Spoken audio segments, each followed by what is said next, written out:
سر اپنے آپ کو عاشق رسول کہنا یہ کیسا ہے، اور کیا عاشق رسول جب ہم کہہ رہے ہوتے ہیں اپنے آپ کو تو کیا نبی صلی اللہ علیہ وآلہ وسلم کو ہم معشوق نعوذ باللہ کہہ رہے ہوتے ہیں؟ تو کیا یہ لفظ جو ہے یہ بولنا نبی صلی اللہ علیہ وآلہ وسلم کی توہین نہیں ہے؟ توہین والا معاملہ نہیں ہے. اہل حدیث نے خام خواہ اس کے اوپر ایک ہنگامہ کھڑا کیا ہوا ہے. آپ مطلب مناسب اور غیر مناسب کی بات کر سکتے ہیں. توہین کس طرح ہے؟ اصل میں جو شاعرانہ گفتگو ہوتی ہے نا، اس کا سٹائل ہی بالکل ڈیفرنٹ ہوتا ہے. ٹھیک ہے، اس میں آپ اللہ تعالیٰ کے لیے بھی کئی ایک مثالیں دیتے ہیں. اب آپ دیکھیں کہ کیا یہ سب لوگ استعمال نہیں کرتے مسلمانوں کے لیے فرزندان توحید؟ تو فرزند تو بیٹے کو کہتے ہیں، تو کیا ہم اللہ کے بیٹے ہیں؟ یہ اصطلاح لفظ استعمال ہو رہا ہوتا ہے نا. اس پہ تو کبھی کسی میں گرفت نہیں کی ہے کہ جی یہ اس سال 40 لاکھ فرزندان توحید نے حج ادا کیا. حالانکہ لفظ نہ استعمال کیا جائے، لیکن کوئی کر رہا ہے تو ظاہر ہے وہ شرکیہ لفظ نہیں استعمال کر رہا. اصطلاحاً بات ہو رہی ہے. جیسے مخلوق کا پالنے والا اللہ ہے، اس معنوں میں تو اس مخلوق کا مالک اور سربراہ اللہ ہے، جیسا کہ باپ ایک گھر کا سربراہ ہوتا ہے. لیکن وہ خالق اور مخلوق کے فرق کے ساتھ اس طرح جو الفاظ ہیں یہ شاعری میں الفاظ استعمال ہوتے ہیں. قرآن حکیم میں آیا ما وما صاحبکم بمجنون، تمہارے صاحب مجنون تو نہیں ہے. اب یہ بھی کہا جا سکتا ہے کہ تمہارے پیغمبر مجنون نہیں ہے. صاحب یعنی تمہارے ساتھی. تو حضور صلی اللہ علیہ وسلم اس اعتبار سے تو ساتھی تھے، لیکن وہ ساتھیوں والا معاملہ تو نہیں ہے. لیکن آپ کو کہ جی نہیں، یہ جو ہے یہ قرآن میں لفظ نہیں ہونا چاہیے ساتھی والا، اس کے اوپر گرفت آتی. یا ہونا چاہیے کہ تمہارے نبی مجنون نہیں. اس لیے تعلق قاضی صاحب نے اس کا ترجمہ ہی بدل دیا. ان کو عادت ہے نا ترجمہ بدلنے کی. انہوں نے لکھا ہے تمہیں صحابیت کا شرف بخشنے والے مجنون نہیں ہے. صاحبکم کا ترجمہ انہوں نے کر دیا تمہیں صحابیت کا شرف بخشنے والے. حالانکہ یہ اس کا ترجمہ نہیں ہے. صاحب کا مطلب ہے تمہارا صاحب، تمہارا ساتھی. اب اس طرح ایک مسلم کمیونٹی میں آپ ساتھی تھے، لیکن ساتھی بھی نہیں تھے، لیڈر تھے. اللہ تعالیٰ نے بات کی ہے. تو الفاظ کے چناؤ میں یہ جو نیٹی گٹیز نکالتے ہیں نا، تو عشق رسول لفظ اگر کوئی استعمال کرتا ہے، ظاہر ہے کوئی وہ مرد و عورت والے عشق کی بات نہیں کر رہا ہوتا. وہ کہتے ہیں محب رسول استعمال کریں، محبت رسول استعمال کریں، عشق رسول یا عاشق رسول استعمال نہ کریں. یار جو کر رہا ہے نا اس کی بھی کوئی نیت نہیں ہے. یہ الفاظ یعنی زبان میں استعمال ہوتے ہیں. جب کسی زبان میں مستعمل ہو جائے کوئی لفظ، مجھے بتائیں جب کوئی عاشق رسول کہہ رہا ہوتا ہے، کیا آپ کے دماغ میں آتا ہے کہ یہ وہی عشق ہے جو لڑکی لڑکے کا ہے؟ آپ کے بھی نہیں آ رہا ہوتا، کہنے والے کے بھی نہیں آ رہا ہوتا. تو آپ خام خام کسی کے اوپر شریف فتویٰ کیسے لگائیں؟ تو الفاظ کے چناؤ پہ اگر ہم گرفت کرنا شروع کریں نا، تو جو بریلوی دیوبندی اہل حدیث نے اپنے سوشل ایشوز کے اوپر گرفت الفاظ پہ کی ہے نا، سیم وہی گرفت ہم قرآن کے اوپر کر سکتے ہیں اگر الفاظ کے چناؤ پہ کرنا شروع کر دیں. اللہ نے فرمایا واللہ خیر الماکرین. لفظی ترجمہ یہ ہے کہ اللہ تعالیٰ سب سے بہتر مکر فرمانے والا ہے. احمد بریلوی صاحب نے ترجمہ کیا اللہ تعالیٰ سب سے بہتر خفیہ تدبیر فرمانے والا ہے. کیونکہ مکر کا لفظ اردو زبان میں نٹوریس استعمال ہوتا ہے.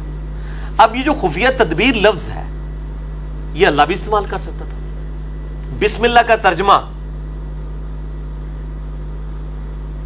احمد بریلوی صاحب نے کیا اللہ کے نام سے شروع. وہ کہتے ہیں جی اگر آپ نے کیا شروع اللہ کے نام سے تو یہ پھر آپ نے شروع سے شروع کیا ہے، اللہ سے کیا ہی نہیں. تو پھر میں نے کہا تھا اللہ کے بندو پھر تو آپ بسم اللہ بھی بدلو. پھر بسم اللہ ہونی چاہیے تھی اللہ الذی ابدأ باسمہ یا باسمہ ابدأ. اللہ ہے وہ جس کے نام کے ساتھ میں شروع کرتا ہوں. جب اللہ نے اللہ نہیں پہلے لگایا ہوا، مطلب آپ کیوں نیٹی گٹیز میں پڑھتے ہیں؟ ٹھیک ہے، ایک ہی مطلب ہے. اس طرح عشق رسول کے لفظ کے اوپر اعتراض بالکل باطل ہے. اور یہی جب آپ اس قسم کے غلط اعتراضات کرتے ہیں نا، تو پھر مخالفین کو موقع ملتا ہے کہ وہ پھر آپ کی جو دعوت قبول ہی نہیں کرتے. تو میں اس لیے کہتا ہوں 100 سنار کی 1 لوہار کی. ٹھیک ہو گیا، تو اس پہ کوئی اعتراض نہیں. اچھا، سورہ کہف کی آیت 21 کا ترجمہ جو ہے نا وہ میں ڈاکٹر طاہر القادری صاحب کا پڑھتا ہوں، اور اس سے آپ اس کے بارے میں آپ سے رائے لینی ہے. جی بتائیں. اور اس ترجمہ وہ انہوں نے پڑھ کے سنائیں پورا. میں سمجھ گیا ہوں یہ بڑے کریٹیکل سوال ہے، تو آپ یہ مطلب یہ ترجمہ پڑھیں. مجھے تو پتہ ہے یہ آیت کون سی ہے. تنزیل.com سے یہ ترجمہ میں نے لیا ہے، تنزیل.net سے. اور اس طرح ہم نے ان کے حال پر ان لوگوں کو ودن بریکٹس آ گیا جو چند صدیاں بعد کے تھے مطلع کر دیا تاکہ وہ جان لیں کہ اللہ کا وعدہ سچا ہے اور یہ کہ قیامت کے آنے میں کوئی شک نہیں. جب وہ بستی والے آپس میں ان کے معاملہ میں جھگڑنے لگے،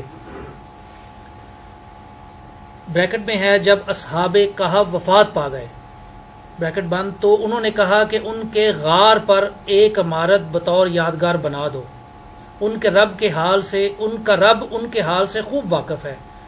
ان ایمان والوں نے، ایمان والوں جو ہیں وہ بریکٹ میں ہیں، نے کہا جنہیں ان کے معاملہ میں غلبہ حاصل تھا کہ ہم ان، یہ آگے کے دروازہ جو ہے یہ بریکٹ میں ہے، پر ضرور ایک مسجد بنائیں گے، آگے پھر بریکٹ میں ہے تاکہ مسلمان اس میں نماز پڑھیں اور ان کے قربت سے خصوصی برکت حاصل کریں۔ اب یہ جو ترجمہ ہے سر، یہ بہت ہی مختلف ہے باقی لوگوں سے، اور اس میں جو ڈاکٹر طاہر القادری صاحب جو بتانا چاہ رہے ہیں وہ ہمیں خوب سمجھ بھی یہ شاید آ رہا ہے، تو اس حوالے سے آپ بھی تھوڑا سا۔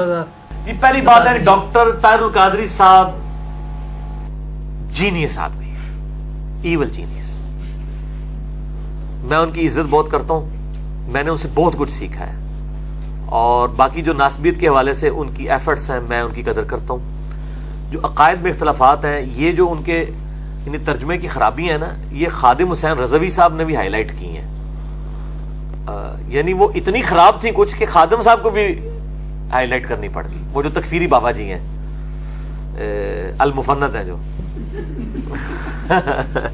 المفند کا مطلب پتا ہے نا، المحنت علی المفند کتاب لکھی ہے خلیل احمد سہارنپوری نے، ہند کی تلوار ایک سٹھیائے ہوئے بابے کے اوپر، وہ سٹھیا بابا انہوں نے احمد بریلوی صاحب کو کہا ہے، تو میری زبان سے ایک دفعہ نکل گیا المفند علی المفند، وہ کہتے ہیں اس کو نام ہی نہیں آتا، حالانکہ اس سے کئی سال پہلے المحنت کا تو تعارف ہی میں نے ویڈیو پہ میں نے کروانا شروع کیا لوگوں کو، اس کلپ سے بھی کتنا عرصہ پہلے، یہ کلپ تو میرا 4.5-5 لاکھ لوگ دیکھ چکے ہیں، خادم حسین رضوی کو اوپن چیلنج، اس میں مجھ سے نکل گیا المفند علی المفند، تو میں نے بعد میں کہا ٹھیک نکلا ہے، ایک سٹھیا ہوا بابا دوسرے سٹھیا ہوئے بابے کے اوپر، کیونکہ اس نے بھی تو گستاخانہ عبارتوں کا غلط دفاع کیا ہے خلیل احمد سہارنپوری نے، بریلویوں سے پوچھیں گے وہ کہیں گے وہ سٹھیا ہوا بابا ہے، تو المحنت المفند المفند المفند بھی ہے، تو وہ آج کل کے جو المفند ہیں وہ مطلب جو امت کے اندر ایک دہشت گردی کی فضا جنہوں نے قائم کی ہوئی ہے،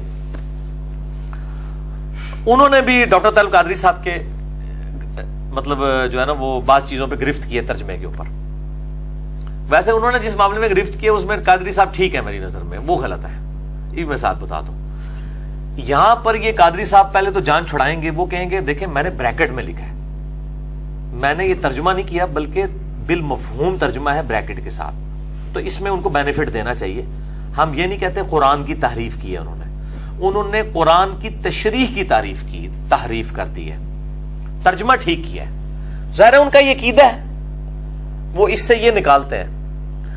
اب آپ مجھ سے یہ پوچھیں کتاب و سنت کے دلائل کی روشنی میں کیا قبروں پر مزار بنانے کے لیے سورۃ الکہف کی آیت نمبر 21، تو میں نے اس کے اوپر جب سورہ کہف میں کلاس آئی تھی تو میں نے بڑے ڈیٹیل اس آیت پہ بولا تھا کہ اس آیت کو دلیل نہ پیش کریں، قرآن پاک نے اس کو انڈورس اس حوالے سے نہیں کیا، اللہ تعالیٰ فرماتا ہے کہ غلبہ ان لوگوں کو حاصل ہوا جنہوں نے کہا کہ ہم ان کی قبر کے اوپر مسجد بنائیں گے، تو آج بھی یار پاکستان میں غلبہ انہی لوگوں کو ہے، وہ مزارات میں مسجدیں بنا رہے ہیں، آج بھی غلبہ انہی کا ہی ہے، یہ کتاب و سنت کا غلبہ نہیں ہے، ان لوگوں کا غلبہ ہے۔ دوسری بات ہے کہ یہ پرانی شریعت کی بات ہمارے لیے کیسے حجت ہو گئی، ورنہ تو حضرت آدم کو فرشتوں نے سجدہ کیا ہے، تو کیا ہم کر سکتے ہیں نبی علیہ السلام کو سجدہ؟ نہیں، ابو داؤد میں حدیث ہے اگر میں سجدہ جائز سمجھتا بیویوں کہتا اپنے خامدوں کو کرو۔ اسی طریقے سے جو پرانی شریعت کے معاملات ہیں، جیسا کہ قرآن پاک میں آتا ہے کہ حضرت سلیمان علیہ السلام کے حکم سے جنات جو ہے ان کے لیے جو ہے وہ شبیہیں بنایا کرتے تھے، اب اس امت کے اندر تو مطلب ہاتھ کے ساتھ ایسی تصویر جو مطلب عبادت کے لیے بنائی جائے وہ تو حرام ہی حرام ہے، بعض علماء تو دوسری کو بھی حرام کہتے ہیں، تو وہ شریعت بخاری مسلم میں حدیث ہے کہ اللہ کی لعنت ہو یہود و نصارہ پر، انہوں نے اپنے نبیوں کی قبروں کو سجدہ گاہ بنا لیا تھا۔ قبر کے اوپر سجدہ کرنا تو حرام ہے سب کے نزدیک، قبر کے ساتھ مسجد بنی ہوئی ہو اس کے بارے میں اختلاف ہے، لیکن احادیث کی روشنی میں سد ذریعہ کے طور پر ان سے بچنا چاہیے۔ ان کو انہی کا حوالہ دیں کہ علامہ آلوسی جو ہیں جنہوں نے رول مانی تفسیر لکھی ہے، صوفی بزرگ ہیں، وہ کہتے ہیں قبروں کے اوپر جو مزارات اور مسجدیں بنائی گئی ہیں یہ مسجد درار سے بھی زیادہ خطرناک ہے، جو منافقین نے مسجد بنائی تھی سورہ توبہ میں آتا ہے، اور نبی علیہ السلام کو حکم دیا گیا تھا کہ اس کو آپ توڑوائیں اور جلوا دیا گیا تھا، وہ کہتے ہیں مزارات کے اوپر جو قبریں ہیں نا یہ مسجد درار سے زیادہ خطرناک ہے. ٹھیک ہے, اور یہ مزارات, میرا مسئلہ نمبر 27 اس پہ ریکارڈڈ ہے, رسول اللہ صلی اللہ علیہ وسلم کی آخری وصیت ہے, میرا یعنی ریسرچ پیپر ہے. میرے نزدیک تو تعلق قادری صاحب یہ پرانی شریعت کی مثالیں دے کے اس شریعت میں اس طرح کی چیزیں انجیکٹ نہیں کروا سکتے. اس وقت اگر کسی نے کیا تو یہ کوئی شریعت انڈورس نہیں ہوئی تھی. حضرت عیسیٰ علیہ السلام کے تابعین تھے اصحاب الکہف, اور وہ 300 سال بعد اٹھائے گئے, تبع تابعین کے بھی بعد, کتنے عرصے بعد. لوگوں کا یہ عمل ہے, اس کو اللہ تعالیٰ نے مطلب ایک دلیل کے طور پہ نہیں پیش کیا کہ تمہیں بھی یہ کرنا چاہیے. اللہ تعالیٰ مطلب لوگوں کی یہ رائے ہوئی. ان سے پوچھیں اسی زمانے کے اندر جو ہے وہ کیا حضرت عیسیٰ علیہ السلام کے بارے میں ڈیوینٹی لوگوں نے نہیں کلیم کر دی ہوئی تھی, تو کیا ان کے اس عمل کو ہم حجت مان لیں گے؟ ہمیں تو ہماری شریعت سے بات بتائی جائے کہ قبروں پر مزارات بنانے کے بارے میں, اور مسجد نبی کی جو یہ دلیل غلط دیتے ہیں, وہ قبر رسول کے اوپر مسجد نبی نہیں بنی ہے. مسجد نبی کے ساتھ حجرہ تھا آپ صلی اللہ علیہ وسلم کا, اور جامع ترمذی میں حدیث ہے کہ نبی کو وہیں پہ دفنایا جاتا ہے جہاں پہ فوت ہو. وہ تو حجرے میں دفنایا گیا, وہ بعد میں توسیع کے دوران بیچ میں آ گئی ہے نا, تو وہ مطلب غلط ہوا ہے. ہم تو وہ کوئی قرآن و حدیث کا مسئلہ تو نہیں ہے. گنبد خضرا بھی 650 سال کے بعد رکھا گیا. میرا کلپ اب لاکھوں لوگ دیکھ چکے ہیں گنبد خضرا کے اوپر. گنبد خضرا کے خلاف سعودی مفتی کا فتویٰ آپ لکھیں تو وہ کلپ کھل جائے گا, اس میں نے سارے مسئلے بتائے. یہ بالکل باطل ہے ان کا رزلٹ نکالنا. ترجمہ ٹھیک ہے, جو بریکٹیں لگا کے کام غلط کیا اس کے الٹ ہی کیا ہوا ہے. صاحب یہ آپ نے کہا کہ قبر مبارک نبی صلی اللہ علیہ وسلم کی مسجد نبوی میں آ چکی ہے, تو مسجد نبوی کے اندر جو اس کی باؤنڈریز ہیں اس کے اندر اپنی آوازوں کو بلند کرنا پھر کیسا ہوگا؟ منع ہے. صحیح بخاری میں حدیث ہے, حضرت عمر فاروق رضی اللہ عنہ مسجد نبی میں داخل ہوئے, کچھ لوگ اونچی آواز میں گفتگو کر رہے تھے. انہوں نے کہا کہ تم کدھر کے رہنے والے؟ ان کا ہم رہنے والے ہیں جو ہے وہ بنو ثقیف سے تھے, یعنی طائف کے رہنے والے تھے. آپ فرمایا تم مدینے کے رہنے والے ہوتے ہیں نا, تمہیں میں کوڑے مرواتا کہ تم نبی علیہ السلام کی مسجد کے اندر آواز بلند کر رہے ہو. تو لا ترفعوا اصواتکم فوق صوت النبی کے تحت مسجد نبی میں آوازیں بلند نہیں ہونی چاہیے, قطعاً نہیں ہونی چاہیے. اور میرا قریب چڑھا ہوا ہے یا رسول اللہ سے متعلق صحیح عقیدہ کیا ہے, اس میں میں نے یہ باتیں بتائی ہیں صلی اللہ علیہ وسلم.